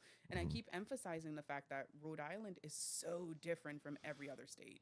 Like we are the epitome of difference. Yeah, when we it are. comes We're to, like a melting pot. We are such a melting pot. And so, for all of this to be boiling over for a group of people who want to actually help their communities, for once in your life, just stop the BS, go to the table, and have actual communication with each other. I know that's a lot to ask, and I know it's free, and nobody needs to sponsor it. But at the end of the day, you make better strides if you just cut the shit and focus on the task at hand, which is make Rhode Island better. Yes. Make the school system better. Yes. Make the jobs better. We have to do it a step at a time because everybody's doing a little bit of everything. And when you do a little bit of everything, everybody gets worn out. Nothing actually gets productive, which is why we constantly have a governor that is inheriting trifolds of problems on trifolds of problems. And then we're like, okay, well, it's your fault. No, it's not. It's 10 governors back there that did it, and now it's just kind of snowballed on itself. So this is why I'm always saying, don't give politicians that much power. Right. You are the people who put them in office. You need to check them because if it's not getting done the way it should, then we need to all be talking about this. We need to find a solution before we move to the next. And in the House and in the Senate, I mean, the amount of bills, over 100 of bills, and we're a part-time legislature. We start in January and it ends in June. Yeah. How much time is actually being put and effort is actually being put into these things that are going to change your life forever? Right. I don't know if you're familiar with Will Turbot, fake Mike Real News. You ever heard of? No. He's great. He's great. He's awesome. That's my boy. If you're on there, brother, I appreciate you. Love you. Me and him were talking about this too. In that, because I think Matt Gaetz, Representative Matt Gaetz, Yes. he brought this up in a Senate hearing, and I agree with it. I think it should be a little bit longer. I think everyone, whoever that has to look at bills and read bills, I think you should at least bare minimum have, depending on how long it is, but if it's over 5,000 pages, you should have at least a week, at least at the bare minimum, at least a week, and at least 72 hours preparedness to make a vote. And that vote, everyone that is involved, obviously, if you're a representative, you should be there and you should be available and you should be there to vote. And it shouldn't be electronically either. I don't think when I hear about these bills that like they're almost Bible stacked, and they're getting handed over and they're voting, they have like 3 days or 2 days, sometimes 48 hours to take a look at and make. These aren't just, like you said, these are bills that are going to change livelihoods. They're not just we're making a bill, we gotta, we need some extra money to put legs on the table. Like it's much more serious than that. It's like, hey, we're gonna send 140 billion for the next couple of years over to Ukraine. How does the taxpayer feel about that? Also, I think that I think all of these bills should also be public first, to the public, 100%, prior to them being voted on. Because I don't think that I think they're public like a few once they're days drafted, prior. they're drafted and they're scheduled to be seen, you can actually review them online on the State House website. And you can also follow them through different databases as well. There are a lot of different companies out there that actually publish a lot of the bills and which states to follow. And people need to do their research. What is really what it boils down to is if you're going to wait for somebody else to give you the answer, you've already failed. Yes. Yeah, 100%. And I don't know if it's feasible or plausible or even practical to, how like we have like a day for election, or well, we have more than that. Or a month. We have Is it a month now? We might as well just make it election season. Yeah. Well, that's what they call it, elections. This is election season. I think like when we're reading bills, we should have, I don't know, the layman term on the side. What? The layman's term, because if you read the bills, that it's too, literally in legal it's in jargon. legal jargon. And so if we have an education system that's worst in the nation, nobody's understanding what that legal jargon says. Yes, 100%. So we definitely need to say, okay, this is the unabridged version, but this is where you can refer to in the bill. And not only that, we have so many different languages here. I'm pretty sure, yes, 100%. a lot of the Spanish community, a lot of the Muslim community, a lot of the Haitian community, they don't know what they're voting on, but yet you're knocking on their door saying, hey, vote for me. Right. So it's, if you want to talk inclusion Totally and if you want to talk diversity and equity, you are dropping the ball. The Dems are dropping the ball in actually educating people. And this is where I'm saying you can't fix the state until you have these foundational things in line. You don't have a language line for half these people. You don't have anything in their tongue text. So why are we sitting here saying, oh, this many people voted? No, they didn't. Right. They were manipulated. Right. Call it what it is. Right. Yeah, 100%. What do you...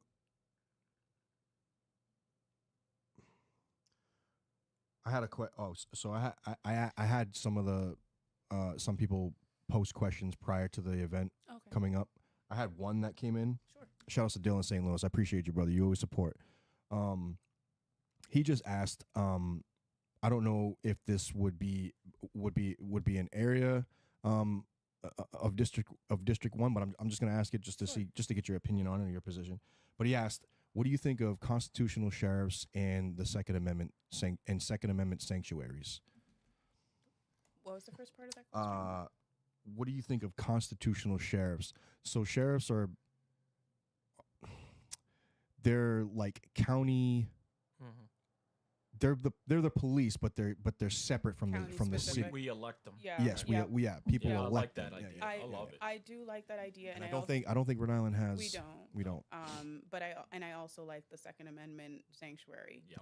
Because if we can have a sanctuary for anything else under the sun, we should have a sanctuary for people who actually respect what the Second Amendment means. And I think that's what it kind of goes askew based on media and pop culture, what it actually means to understand the Second Amendment and have that freedom.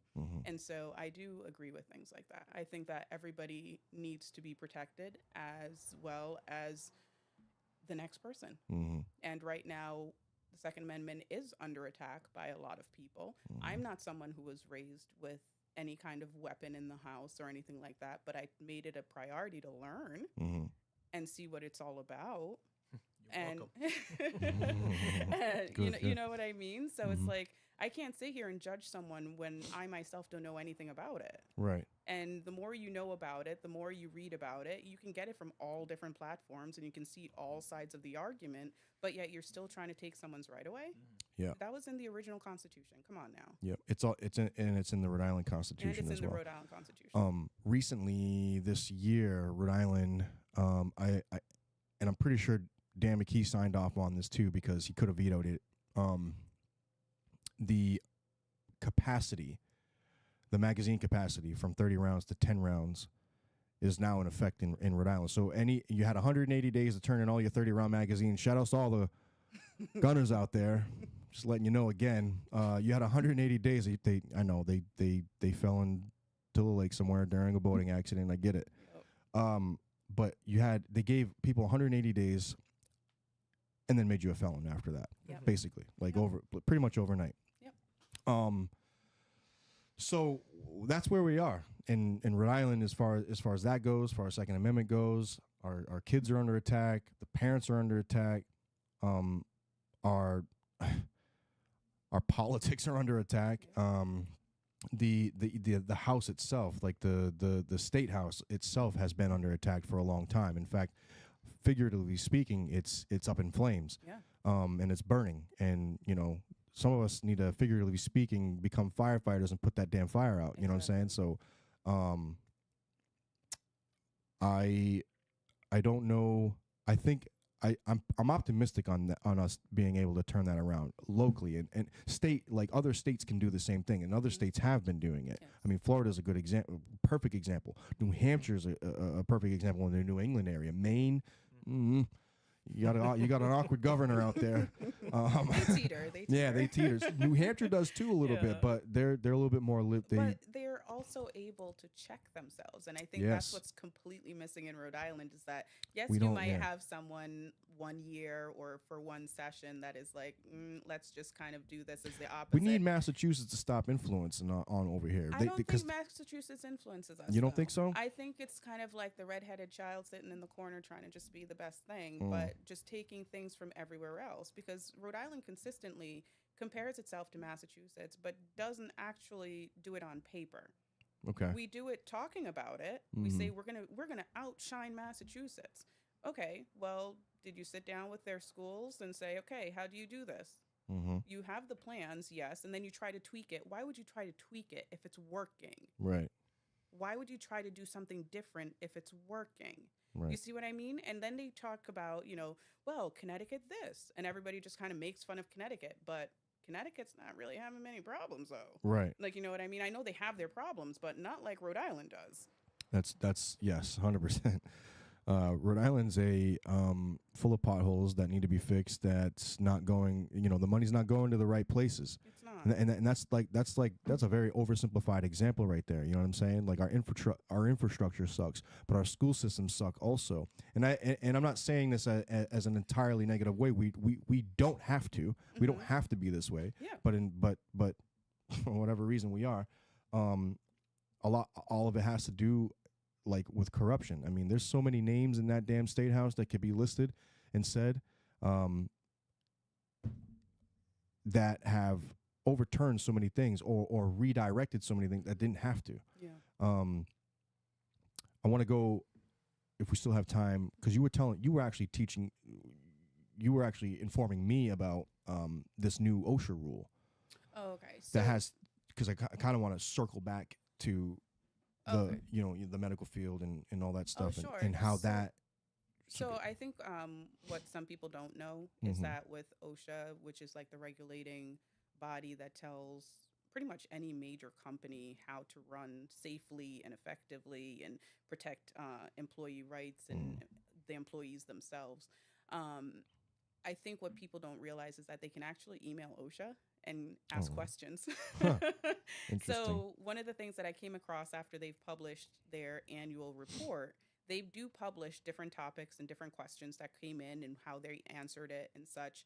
But one of the things that they had asked was about COVID-19 and how are you protecting your staff versus not protecting your staff when it comes to COVID? And it doesn't necessarily have to be in healthcare. It could be in manufacturing Mhm. because that was a huge push as well, was in manufacturing when it came to the whole COVID protocols and how to maintain their safety. Mhm. So even with the rulings that they do have, there are certain times where it just made no sense. Right. Like the COVID policies didn't really make any sense. If you had 6 people working for a company, why would you have COVID policies if they're never really ever in the office? If they've, like, you know what I mean? So, Yeah. I mean, there were a lot of gray areas with COVID and OSHA regulations because OSHA was trying to follow along with CDC guidelines, and there are just 2 completely different understandings of what it actually means to work in the workplace. Mm. And so my understanding of it was that, CDC, rightfully so, deals with all of the, diseases and such. But when it comes to implementing it, the Mhm. policies are never, ever really there. So a lot of things got, Yeah. under the table or just people just didn't do it. Right. All right. Cause I want to. I think you said was it rule number 10? Yes, yes, Okay. in their All right. filing, yeah. Gotcha. All right. Yep. Yeah. I have to reread all of that again because I know because Me they too, have 'cause updated there's that. so much. Yeah. They updated I it. follow so much of OSHA stuff. They've updated it, and there is a lot of language change, like Yes, there is. like a redefinition of language and Yes. stuff like that. Shout outs to Fauci, because that guy was going like up and down during the Senate hearings with the gain of function stuff, and it pissed me off. Like literally, people are dying, and you're here trying to redefine this word gain of function, and you're trying to say that you're not doing this when he was entirely aware of it. He will meet his day. He will meet his day in court. Yes. Yes. Obviously. What's the next move? For me? Yeah, I think you might have touched Well, based on it a the little bit. next move for me is to get through the signature collection for the presidential candidates. Okay. We have 4 of the candidates that have, asked us for help to get their Mhm. signatures in the state of Rhode Island. So we're going to do that. So that way we can have a fair election or somewhere close to a fair election where everybody has an opportunity to make their voices heard and choose a candidate that best fits their morals. Mhm. Whether that's Republican, Independent, or Democrat. We got to get everybody who wants to run on a ballot. Mhm. It has nothing to do with what your feelings are. It's the constitutional way Yeah. to do it. So that's coming up the 28th through the 11th of January. And then we have, the MLK Commission. We're having our annual event coming up for Martin Luther King's Day, and that's going to be at Ebenezer Church. What was that again? The Martin Luther King Yep. Commission. Commission. They have a annual birthday celebration for Martin Luther King. Okay. That's coming up as well. And then on the 21st, I believe, is the Ed Choice RI school choice event. Where you have a group of different schools coming out to represent themselves and, encourage people to seek other forms of educational needs for their kids. Mhm. And so if you did go to the Providence one that Mayor Smiley was advertising and you didn't find anything that is actually what your children want to take part in, you have a second option as to go to the school choice event. and see what other schools are out there, because some of them do give scholarships for you to be at these schools. They can help you figure out a 529 plan as to how to fund going to a different school than the public school.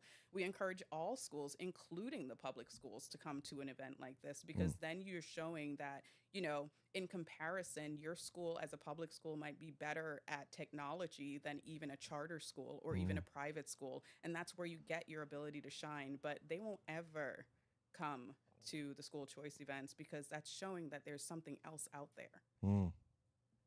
Smiley. Get out there, buddy. I would love for him to come. Yep. I would absolutely love for him to come to the event and just, you know, make a presence and be like, okay, I'm understanding this, and actually see what it's about, rather than just preaching like everybody else before him. Yeah. I mean, I prefer these people in these political positions to be present. I respect them more when they're present. Whether or not I agree with your politics or not, be present. Be present. Exactly. Talk to the people, because you need to be talking to the people, not to your political constituencies. I mean, obviously you need to discuss, but the people is who you need to be talking to. The ones you haven't been talking to is who you need to talk to. Not the one that shows up to your holiday parties, and not the ones that show up to every event that you have just to be in the audience. You need to go outside of that and go to someone who don't even speak the same language as you. Yes. And see how you can try and communicate with them. Because, you know, back in the day, I was teaching Haitians English. I don't speak Creole, but you have to figure out a way to speak to a community without a translator and actually get to know the human for who they are. And that's completely missing in politics, because every decision politicians make affect every single one of our lives. Yeah, 100%. And I cannot press that enough. All right. I think I've asked, and in fact, you brought up a lot of the stuff that I was going to ask anyway, and you've already answered, which was good. Yeah. So I appreciate the work that you're doing. I like the fact that you know, unfortunately COVID came into everybody, all of our lives, and really stirred a lot of things up, but a lot of it also lit a fire under us to get things moving and done. A big I always talk about this too. A big reason of why I'm even podcasting is I've always wanted to do it. I've always had like this sense of purpose because I'm involved with music. You can see on the other end, I do music on the other end, and then in here I do this. But I've been doing music for many years, ever since I was 13 actually, and mostly hip hop. But I dive into other genres a little bit too. And my message was always kind of from personal life or political or whatever stuff that I've. God rest his soul. To my grandfather, he was the first to actually instill a lot of information in me. Taught me about Malcolm X, MLK, JFK, RFK, all of these strings of conspiracy against really important figures of American history who were taken out because of the message that they were bringing. And so these messages and people getting together and being on the same page of trying to find some community and appreciate the struggle on getting things back on track. That's where I found my purpose on bringing people here and trying to find that sense of understanding, whether we agree to disagree. That's really the point is like you said, having the actual conversation, having someone in here. Although I agree with like almost 99% of everything that you were saying, but actually having people in the same room and talking to them that may not agree with you, but you can still find an understanding. So I appreciate the work that you're doing, and also you're supporting you're a supporting husband, which is awesome. You know what I'm saying? Like that's like having that strong family unit is important to fighting. Because we all of us in this room we have a child, so it's we fight for them, Exactly. So any last thoughts, any other events that's coming up that other than what you mentioned, anything like that, or where they can reach you, or sure. I mean, you can reach me on my website, Niyoka RI Senate, or Powell RI Senate, actually. Powell RI Senate.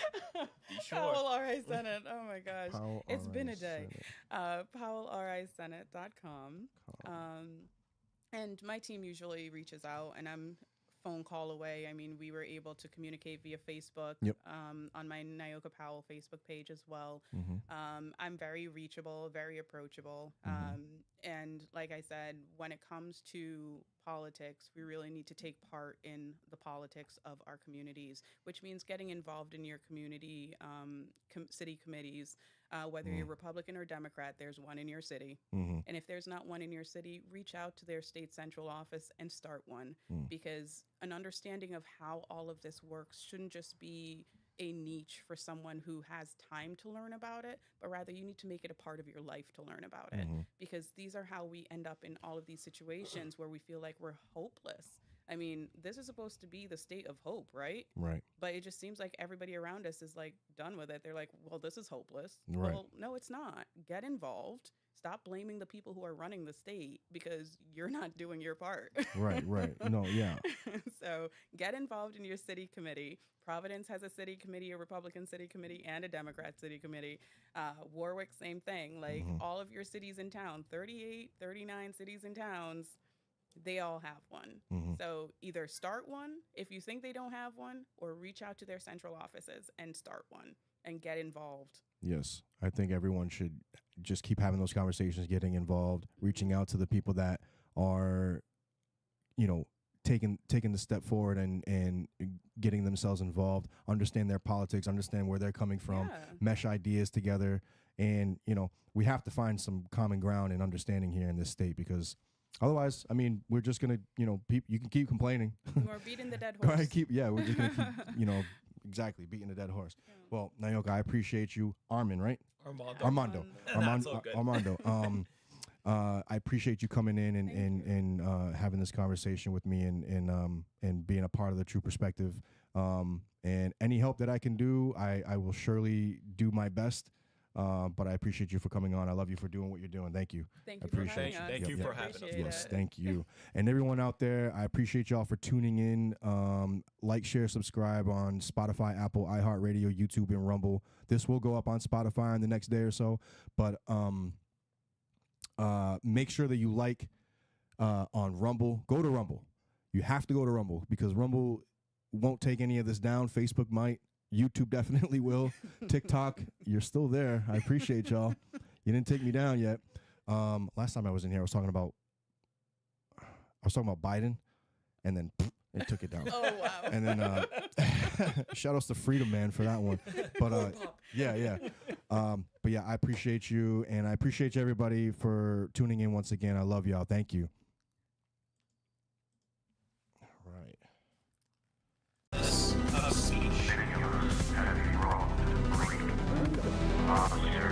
I can only show you the door. You're the one that's the door.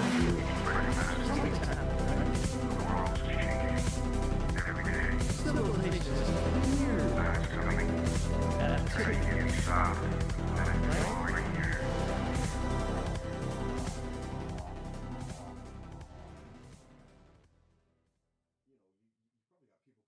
This is your last chance. After this, there is no turning back.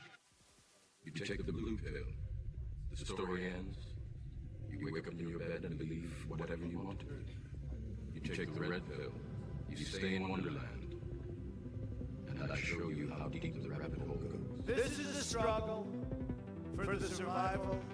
Remember, all I'm offering is the truth. Nothing more. And this will be our last chance to say. Try to free your mind. It is this feeling that is perfect to you.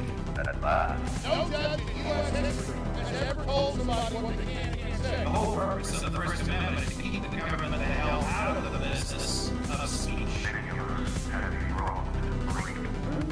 I can only show you the door. You're the one that's the door.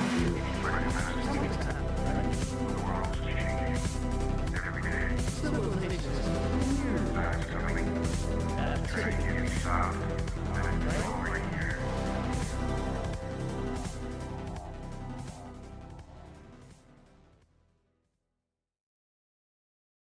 This is your last chance. After this, there's no turning back. You take the blue pill. The story ends. You wake up in your bed and believe whatever you want to believe. You take the red pill. You stay in Wonderland. And I show you how deep the rabbit hole goes. This is a struggle for the survival. Remember, all I'm offering is the truth, nothing more. And this will be our last chance to say. Try to free your mind. It is this city that is birthed to you. At last. No judge in U.S. history has ever told somebody what they can and can't say. The whole purpose of the First Amendment is to keep the government the hell out of the business of speech. I can only show you the door. You're the one that's to walk through.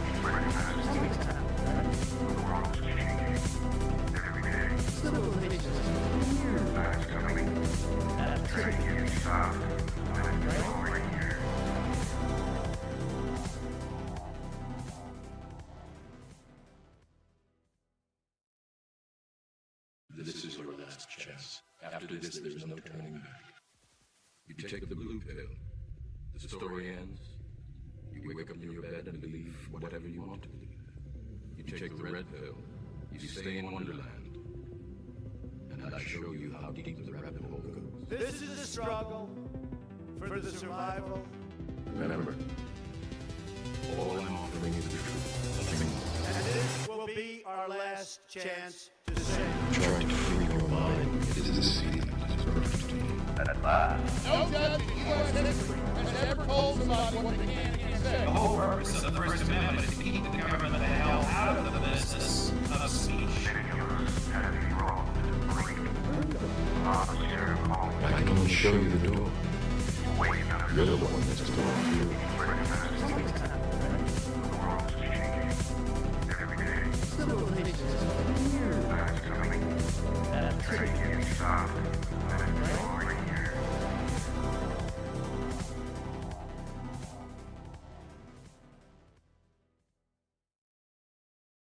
This is your last chance. After this, there's no turning back.